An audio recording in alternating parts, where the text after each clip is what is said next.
Online कक्षा में आप सभी का पुनः स्वागत है। इससे पूर्व के वीडियो में हमने भाषा से संबंधित महत्वपूर्ण तथ्यों पर विस्तृत चर्चाएं प्रस्तुत की थी। भाषा से संबंधित उन तमाम तथ्यों को समझने के बाद ही हम भाषा की प्रकृति को सरलता से समझ पाएंगे और आज का हमारा विषय बिंदु है भाषा की प्रकृति। तो अब हम भाषा की प्रकृति पर बृहद चर्चा प्रस्तुत कर रहे हैं। जब हम भाषा के संदर्भ में बात करते हैं तो हमारे मन मस्तिष्क में मनुष्य की भाषा से संबंधित ही बातें घूमने लगती हैं। यानी मनुष्य की ही भाषा वैसी है जिसमें विचार विनिमय की शक्ति है, क्षमता है। इस संसार में जितने भी प्राणी हैं वो किसी न किसी रूप में अपने विचारों का आदान प्रदान करते हैं, परंतु मनुष्य ही ऐसा प्राणी है जिसको भाषा प्राप्त है और वो भाषा भी कितनी गौरवशाली है जिसको लिपि के रूप में वरदान प्राप्त है। यानी जिस मनुष्य की जो अपनी भाषा है उसकी अपनी ध्वनि संकेत है, उसकी अपनी लिपि है। तो हम कह सकते हैं कि मनुष्य ही वह प्राणी है जो अपनी भाषा के माध्यम से विचार विनिमय कर सकता है, सामाजिक अंतःक्रिया को स्थापित कर सकता है। मनुष्य जो है भाषा समाज में रहकर सीखता है, सामाजिक व्यवस्था के साथ सीखता है, सामाजिक अंतःक्रिया के साथ सीखता है। और विशेषता ये है, मनुष्य की भाषा की विशेषता ये है कि वह हमेशा परिवर्तनशील रहती है, हमेशा विकासशील रखती है। भाषा में नए चीज़ों को धारण करने की, ग्रहण करने की क्षमता बनी रहती है।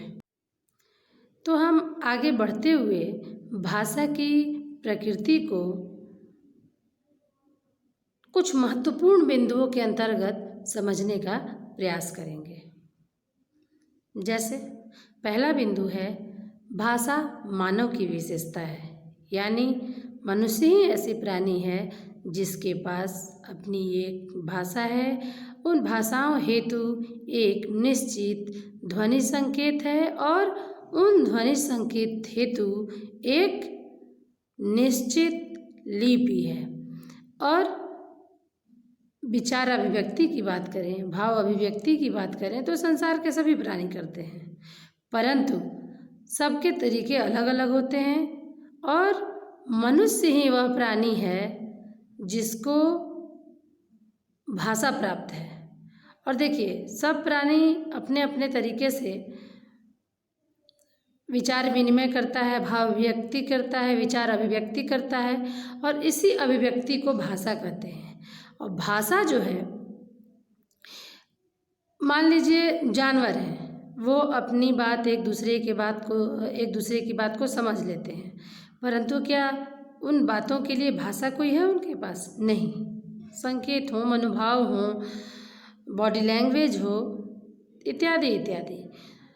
तो मनुष्य ही ऐसा प्राणी है कि जिसके पास एक अपनी भाषा है, जिस भाषा के आधार पर वह समाज में रहते हुए समाज के साथ अंतःक्रिया स्थापित करता है और विचार विनिमय करता है। यानी भाषा मानव की अपनी विशेषता है। अब हम दूसरे पॉइंट के अंतर्गत आएंगे और देखेंगे कि भाषा भाव अभिव्यक्ति एवं विचार विनिमय हेतु किसी समाज द्वारा स्वीकृत ध्वनि संकेतों का क्या है? समूह है। यानी किसी भाषा के लिए कोई समाज एक निश्चित ध्वनि संकेतों का समूह स्वीकृत करता है।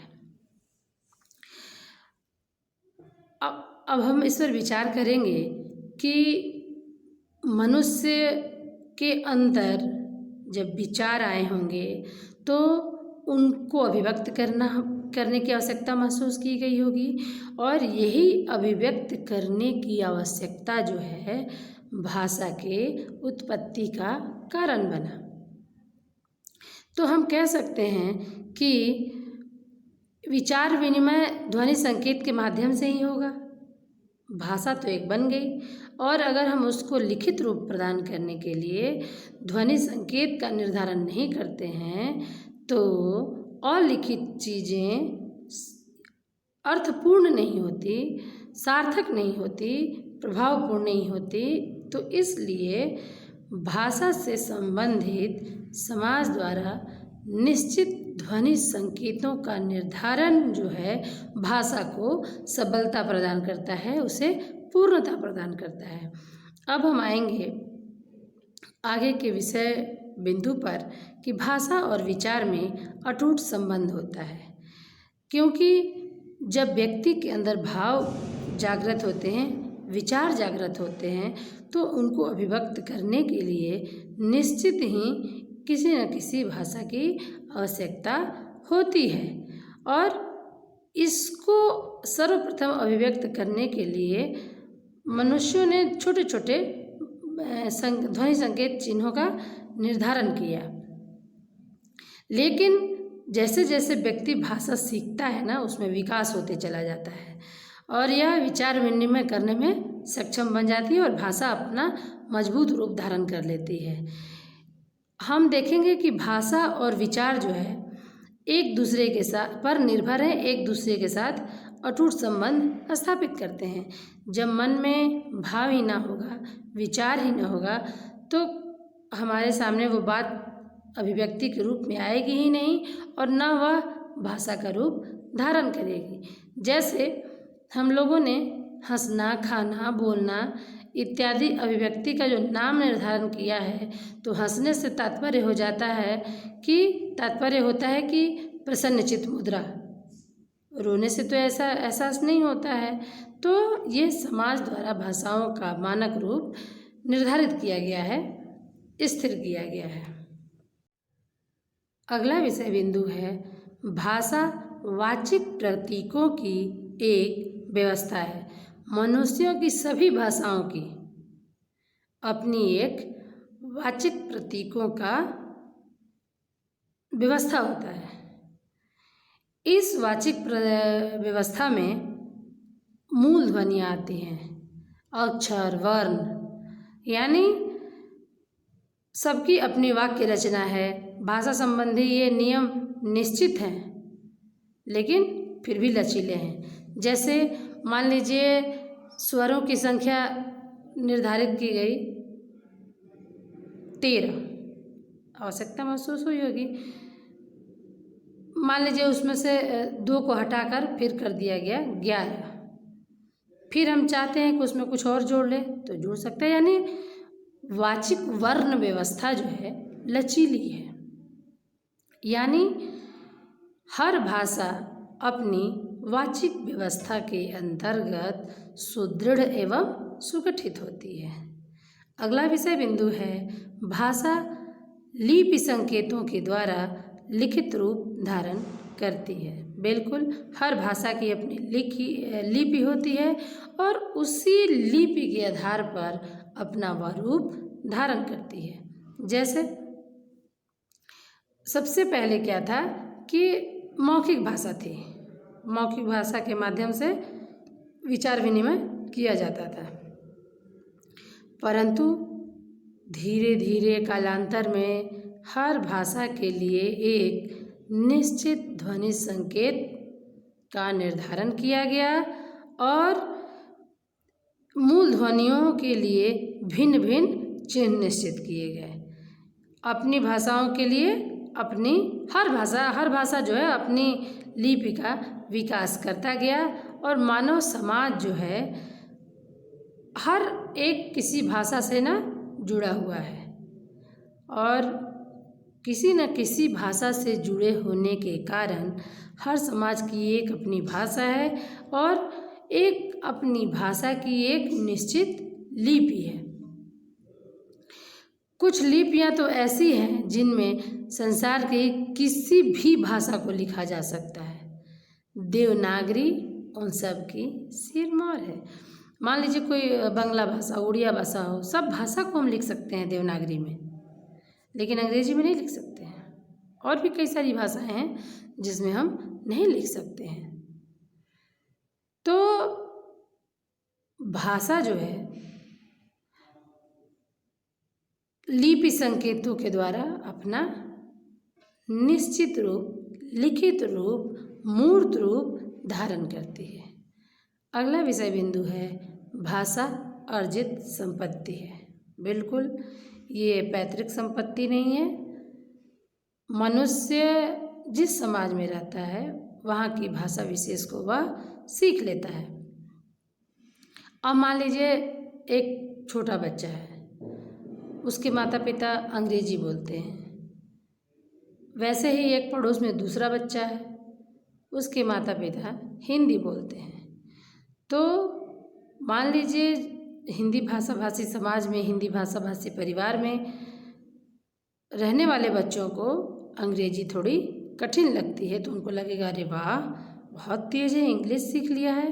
नहीं, दोनों का उम्र एक जैसा है, तो वो इंग्लिश भाषा की वातावरण में रहता है, इसलिए इंग्लिश को सहजता से सीख लेता है। दूसरा बच्चा जो है हिंदी भाषी वातावरण के संपर्क में रहता है, इसलिए वह हिंदी जल्दी सीखता है। यानी भाषा जो है किसी की पैतृक संपत्ति नहीं है।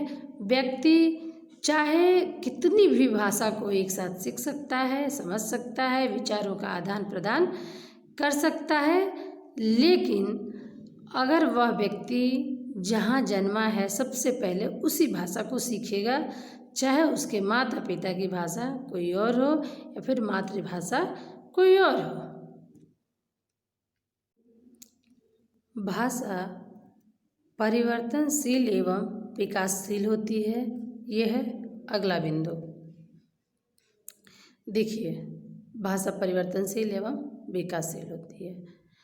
आज हम हिंदी भाषा की ही बात करें तो हम इसके इतिहास पर थोड़ी नज़र डालेंगे और पता करेंगे कि संस्कृत भाषा के बाद पाली, प्राकृत, सौरसैनी इत्यादि कई चरणों को पार कर, खड़ी बोली इत्यादि कई चरणों को पार कर हिंदी भाषा हमारे सामने है। और वो भी हिंदी भाषा आज हम 500 वर्ष पहले की हिंदी की बात करें तो इसके जैसी नहीं थी। यानी भाषा परिवर्तनशील भी होती है और विकासशील भी होती है, क्योंकि अगर परिवर्तनशील और विकासशील नहीं होगी तो ज्ञान के क्षेत्र में विभिन्न प्रकार के अनुसंधान हो रहे हैं, और अगर यह परिवर्तनशील एवं विकासशील बनकर लचीली ना रहे तो इन नए तमाम तथ्यों को अपने अंदर समाहित नहीं कर पाएगी और यह कठोर एवं क्लिष्ट भाषा बनी रहेगी। हमारा अगला बिंदु है कि भाषा का मूल रूप सदैव सुरक्षित रहता है। मतलब हिंदी भाषा की उत्पत्ति कहाँ से हुई है? संस्कृत से। तो हम आज भी देखते हैं कि हम संस्कृत से हिंदी भाषा के उत्तरोत्तर विकास में कई महत्वपूर्ण चरण हैं और बहुत लंबी कहानी है, लंबा इतिहास है, जिसको धीरे धीरे पार करते हुए भाषा ने हिंदी का रूप धारण किया और वह आज आपके समक्ष है। तो इसमें हम देखते हैं कि इसकी उत्पत्ति मूल रूप से संस्कृत भाषा से हुई है। तो हिंदी भाषा में तत्सम एवं तद्भव शब्दों का भरमार रूप दिखाई पड़ता है। यानी भाषा कितनी भी परिवर्तित हो जाए, कितने भी विकसित हो जाए, लेकिन वह जो है परिवर्तनशील होती है, विकासशील होती है, और वह भाषा का मूल रूप सदैव सुरक्षित रखती है। अब हमारा अगला विषय बिंदु है मनुष्य एक से अधिक भाषा सीख सकता है। जी हाँ, भाषा की विशेषता है कि मनुष्य जिस समाज में रहता है वह उस भाषा को ग्रहण कर लेता है।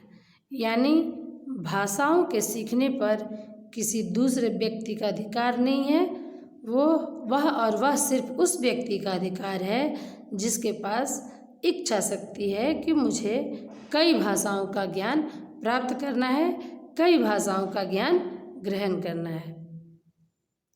तो ये जो तमाम बातें हैं भाषा से संबंधित, भाषा की प्रकृति से संबंधित स्पष्ट हैं। अब हम आगे बढ़ते हुए आते हैं भाषा के महत्व पर। अब देखिए कि मनुष्य के जीवन में सबसे अधिक महत्व जो है भाषा का है। अगर वह किसी भी क्षेत्र में विकास किया है तो उसका माध्यम सिर्फ और सिर्फ भाषा है।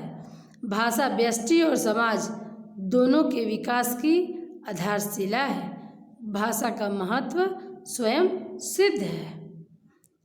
पहला है भाषा भाव अभिव्यक्ति एवं विचार विनिमय का साधन है। मनोभावों की अभिव्यक्ति के प्रयत्न ने भाषा को जन्म दिया। बुद्धि प्रधान प्राणी होने के कारण मनुष्य ने धीरे धीरे विचार प्रधान भाषा का विकास किया। आज मनुष्य भाषा के माध्यम से ही भावाभिव्यक्ति के साथ साथ विचार भी करता है और विचार विनिमय भी करता है। इस दृष्टि से मानव के जीवन में भाषा का अमूल्य योगदान है, अमूल्य महत्व है। भाषा मनुष्य हेतु सामाजिक व्यवहार का या समाज के साथ अंतःक्रिया स्थापित करने का महत्वपूर्ण साधन है। यानी भाषा के बदौलत ही मनुष्य अपने आप को समाज में व्यवस्थित करता है और इज्जत प्रतिष्ठा के साथ जीवन का निर्वहन करता है। यानी भाषा के महत्व में हम मनुष्य के समाज में प्रतिष्ठित होने में भाषा के महत्व को इनकारा नहीं जा सकता है। भाषा की महत्ता और अन्य बातों का ध्यान रखते हुए हम आगे बढ़ेंगे और देखेंगे कि भाषा जो है मानव विकास का मूल आधार है। देखिए, हम बात करते हैं भाषा की तो सभी प्राणियों के पास अपनी अपनी भाषाएं हैं, परंतु मनुष्य ही एक ऐसा प्राणी है जिसके पास विचार प्रधान भाषा है। यानी मनुष्य विचार प्रधान युक्त भाषा का व्यवहार करता है और इसी भाषा के आधार पर वह अन्य प्राणियों से विकसित एवं व्यवस्थित है। देखिए, इस धरती पर तमाम प्राणियों का जन्म हुआ, लेकिन मनुष्य ही सबसे विवेकवान प्राणी क्यों माना जाता है? इसलिए कि वह अपनी बुद्धि और विवेक के अनुसार परिस्थितियों पर विजय प्राप्त कर ली है। इसलिए वह अन्य प्राणियों से ज़्यादा विकसित है, ज़्यादा सफल है, ज़्यादा बुद्धिजीवी है। यानी भाषा के बदौलत ही मनुष्य अपने आप को इस ब्रह्मांड में सर्वश्रेष्ठ घोषित किया है या फिर श्रेष्ठता का झंडा लहराया है। यानी मनुष्य जो आज विकास की तमाम शिखाओं को छू रहा है, उसका एकमात्र कारण है कि भाषा मानव विकास की मूल आधार होती है। अब हम आएंगे अगले विषय बिंदु के अंतर्गत कि भाषा मानव के भाव, विचार, अनुभव एवं आकांक्षाओं को सुरक्षित रहती है। भाषा के माध्यम से हम अपने भाव, विचार, अनुभव एवं आकांक्षाओं को सुरक्षित रखते हैं और उसी के माध्यम से हम उस सब को आने वाली पीढ़ी को हस्तांतरित करते हैं। आने वाली पीढ़ी उसमें अपने भाव, विचार, अनुभव एवं आकांक्षाएं जोड़कर अपने से आगे की पीढ़ी को हस्तांतरित करते रहती है। और क्या है, विचार परिवर्तनशील हो सकते हैं, भाषाओं में परिवर्तन हो सकती है, लेकिन एक निश्चित भाषा तो होगी ही, और वह निश्चित भाषा में मनुष्य के भाव, अभिव्यक्ति, अनुभव और आकांक्षा सब सुरक्षित रहते हैं। भाषा के अभाव में भावनाओं को सुरक्षित रखने की कल्पना जो है वो कोरी है। यानी भाषा जो है मनुष्य की भावनाओं को सुरक्षित रखती है। भाषा की महत्ता को समझते हुए, उस पर चर्चा करते हुए अगला एवं अंतिम बिंदु जो है हम देखेंगे कि भाषा मानव सभ्यता एवं संस्कृति की पहचान है। भाषा की कहानी मानव सभ्यता एवं संस्कृति की कहानी है। यानी मानव जैसे जन्म लिया, उसको भाव अभिव्यक्त करने की आवश्यकता पड़ी और इसी भाव अभिव्यक्ति ने भाषा को जन्म दिया, और इस भाषा के जन्म से मनुष्य जाति को काफ़ी लाभ हुआ, और यह जो भाषा है वह अपनी दिन रात आगे बढ़ते हुए प्रगति की ओर उन्मुख होते रहे। ज्ञान विज्ञान के क्षेत्र में प्रगति हुई, श्रेष्ठ साहित्य का निर्माण हुआ। किसी जाति, समाज अथवा राष्ट्र की सभ्यता एवं संस्कृति का आकलन उसके साहित्य से ही किया जाता है। आदिकाल में भारत जगत गुरु था, इसका प्रमाण उस समय का साहित्य, वेद, उपनिषद और स्मृतियाँ आदि ही थी। यानी कि मनुष्य वैचारिक रूप से, साहित्यिक रूप से कितना समृद्ध है, यह भाषा के माध्यम से ही हम समझ सकते हैं, जान सकते हैं। आज के इस विषय बिंदु में बस इतना ही। धन्यवाद।